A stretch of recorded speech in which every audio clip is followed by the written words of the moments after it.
اپنے نقصان پر ہرگز غمزدہ نہ ہوا کریں، کیونکہ اللہ آپ سے اس وقت تک کچھ واپس نہیں لیتا جب تک اس سے بہتر آپ کو عطا نہ کرے۔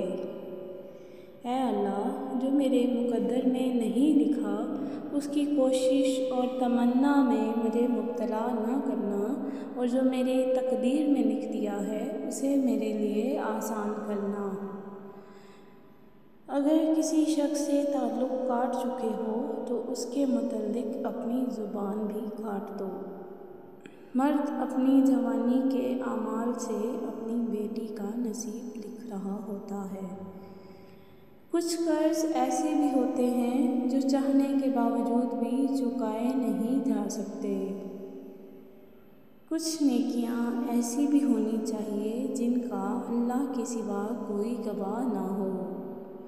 بے فائدہ ہے زندگی میں لوگوں کا ہجوم، پرخلوص جو مل جائے تو ایک شخص ہی کافی ہے۔ وقت جب فیصلہ کرتا ہے تو گواہوں کی ضرورت نہیں پڑتی۔ باتوں کی مٹھاس اندر کا بھید نہیں کھولتی۔ مور کو دیکھ کر کون کہہ سکتا ہے کہ یہ سانپ کھاتا ہوگا؟ کسی کو دیا گیا دھکا گھوم پھر کے آئے گا آپ کی طرف۔ جب کسی کمضعف پر احسان کرو تو پھر اس کے شر سے بھی بچو۔ گھبرانا نہیں، ٹھوکر بھی ان کو لگتی ہے جن کو رب نے تھامنا ہوتا ہے۔ ایک بزرگ سے کسی نے پوچھا، انسان کا سکون کہاں چھپا ہے؟ فرمایا، غفلت ہو جائے تو سجدے میں، غلطی ہو جائے تو توبہ میں۔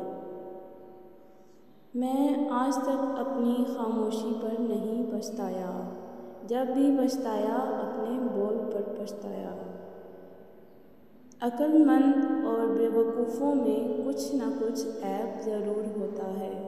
عقل مند اپنے عیب خود دیکھ لیتا ہے اور بے وقوفوں کا عیب دنیا دیکھتی ہے۔ تقریباً 18,000 مخلوقات میں صرف انسان ہی پیسہ کماتا ہے۔ کوئی مخلوق کبھی بھوکی نہیں رہتی اور انسان کا کبھی پیٹ نہیں بھرتا۔ عبادات ضرور کیجیے مگر معاملات پر بھی توجہ دیں۔ کعبے کے چکر لگانے سے لوگوں کو دیے ہوئے چکر معاف نہیں ہوتے۔ ہم نے آداب کے چکر میں قرآن پاک اتنا اونچا رکھ دیا کہ اب ہاتھ نہیں پہنچ رہا۔ کوئی شے جب کم پڑتی ہے تب اس کی قیمت سمجھ آتی ہے۔ غلط صحیح کا فیصلہ خدا پر چھوڑ دو، تم انسان ہو، انسانیت پر زور دو۔ گندی سوچ اور پاؤں کی موچ کبھی انسان کو آگے نہیں بڑھنے دیتی۔ اپنوں سے ایسی لڑائی نہ لڑیں کہ لڑائی تو جیت جائیں مگر اپنوں کو ہار جائیں۔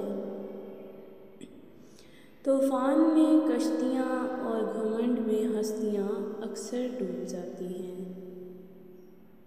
توکل جب تمہیں یقین ہو جائے کہ اللہ کے فیصلے میں ہمارے لیے بہترین ہے۔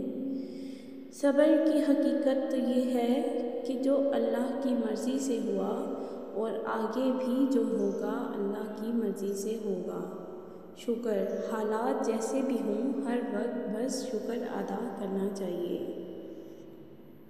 قرآن پاک بار بار کہتا ہے، نا امید نہ ہو، کمزور نہ پڑو، غمگین نہ ہو، بے شک اللہ ہر چیز پر قادر ہے۔ پسند کی شادی۔ بیٹی جب پسند کی شادی کا کہے تو اسے بے حیا اور برا نہ کہو۔ پسند کی شادی بیٹیوں کا حق ہے اور ہمارے نبی صلی اللہ علیہ وآلہ وسلم کی سنت بھی۔ کچھ لوگ اپنی آدھی زندگی پڑھنے میں گزار دیتے ہیں اور سیکھتے کیا ہیں؟ دوسروں کو نیچا دکھانا۔